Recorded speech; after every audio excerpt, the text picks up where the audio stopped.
Hey guys, this is CSDX, but you can call me Sean, and as the title says, I kinda have mixed feelings about Sonic Origins Plus. For those that don't know, I'm sorry to tell you this.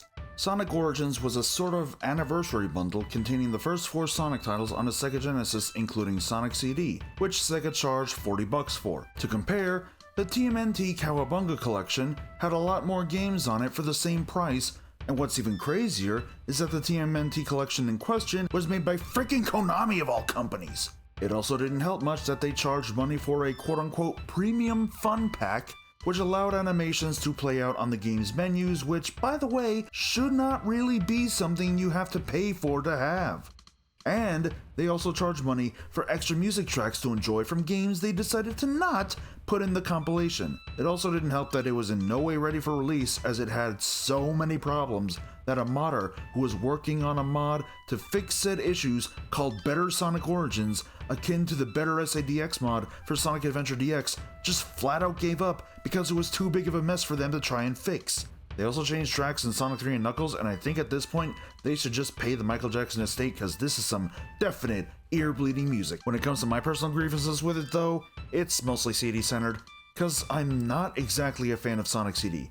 I don't like it, but I tolerate it. Basically, with 1, 2, and 3 and K, you can straight up use level select to beat the games and earn the achievements tied to them easily. However, Sega must have not liked my criticisms about the Game Gear Mini, because they didn't include a new level select code of sorts for CD like they did with the others, as you can only access the level select the way the original game had it set up, if I recall correctly, by speedrunning the worst parts of the game in the special stages, and their sort of rubber band AI UFOs, so I had to play this crap legit. Thank God Tails doesn't disable achievements this time. Well, thankfully, I think, Sega decided to do what they did with Sonic Mania and announce Sonic Origins Plus, which would include all previously released DLC, hopefully that pre-order exclusive letterbox background as well, the ability to play as Amy in all 4 games as well as Knuckles in CD, 12 Game Gear titles, and that's it. That'll be $10 extra if you already bought it digitally. So let's try to talk about the positives first. Amy Rose being playable is great, awesome, stupendous even when you consider that she should have been playable from the start, while trying to figure out how and why in God's name people think she's a yandere character, alongside Sakura Haruno for some more than likely stupid-ass reason. This is a great thing to have, and it looks like she plays great. I also loved seeing how excited people got on Twitter, seeing that she'd be playable. On top of that, there will be plenty of bug fixes that some people think is in the DLC itself. Yeah, I am definitely not a game developer, but I don't think that's how it works at all. They don't put bug fixes in the DLC itself, they put it in the update data, just like they did with Sonic Mania Plus.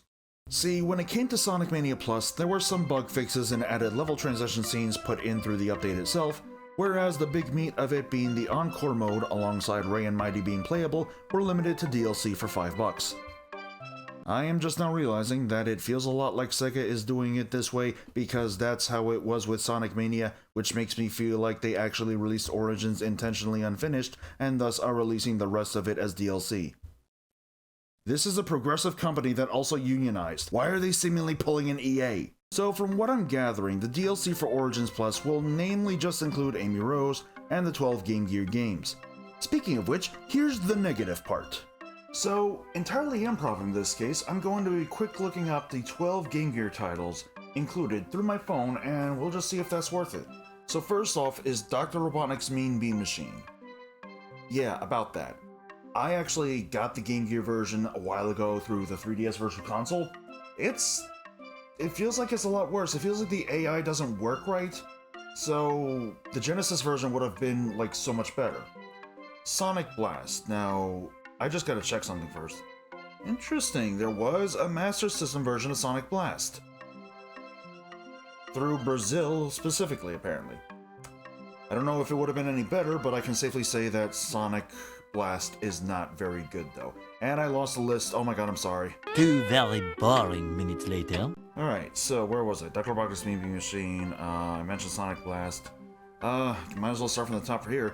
Tales of Sky Patrol, which I actually don't know if it's good or not. I know it was Japan exclusive for a while.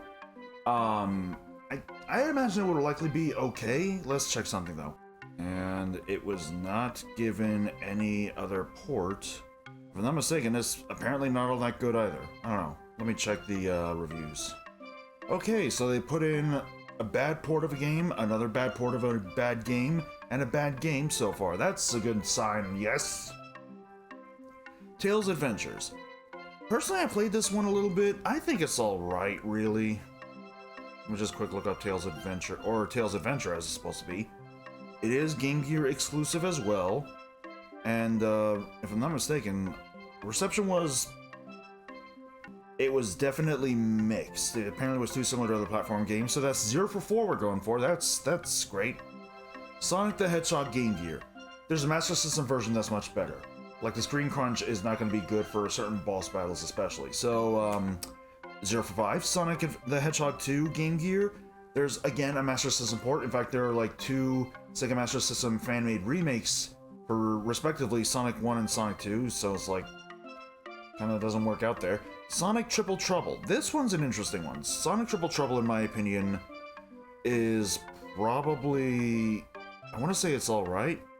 I mean, like, I kind of have fond memories of playing the first level anyway, so that at least works out.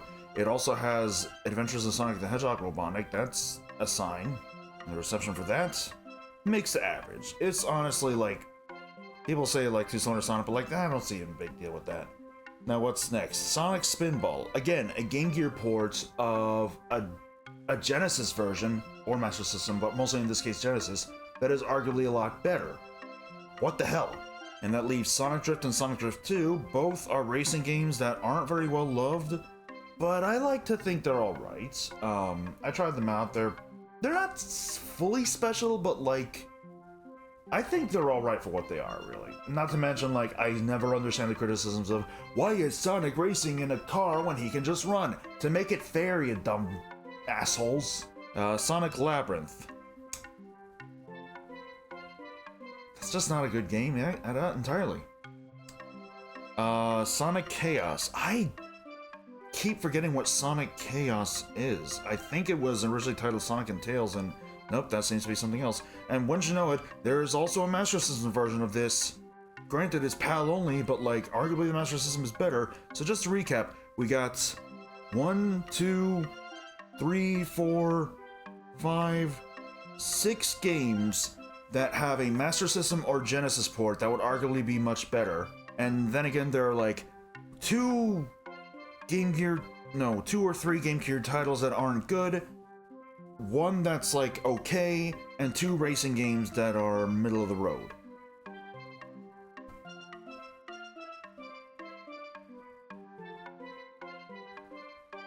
Why? Like, if this is about sales numbers and how the Master System didn't do so well, that's still not a good excuse, but even if it were, the Master System, and this is including the Brazilian variant, outsold the Game Gear. Why does Sega only want to acknowledge 3 of their damn consoles? In fact, the Dreamcast is their worst selling console, even if it's mainly due to them backing out of the hardware market not long after the PS2 launched. Hell, remember when I mentioned the music DLC earlier that contains music tracks from 3 other Sonic titles? Yeah, why not put those games in the compilation as DLC too?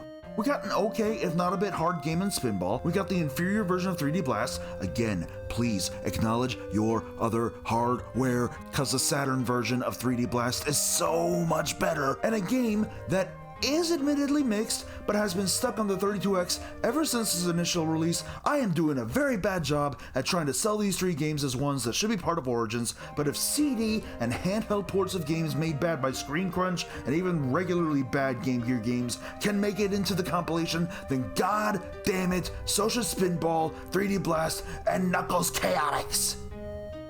To end this off, I do kind of still think that this will be good for Sonic Origins, maybe even great, at least in terms of bug fixes. But there's also one big, major, very good selling point, in my honest opinion, that makes it so much better. The physical version being introduced, with an art book. It might only be 20 pages from what I looked up, but I'm an absolute sucker for art books. I am very sorry.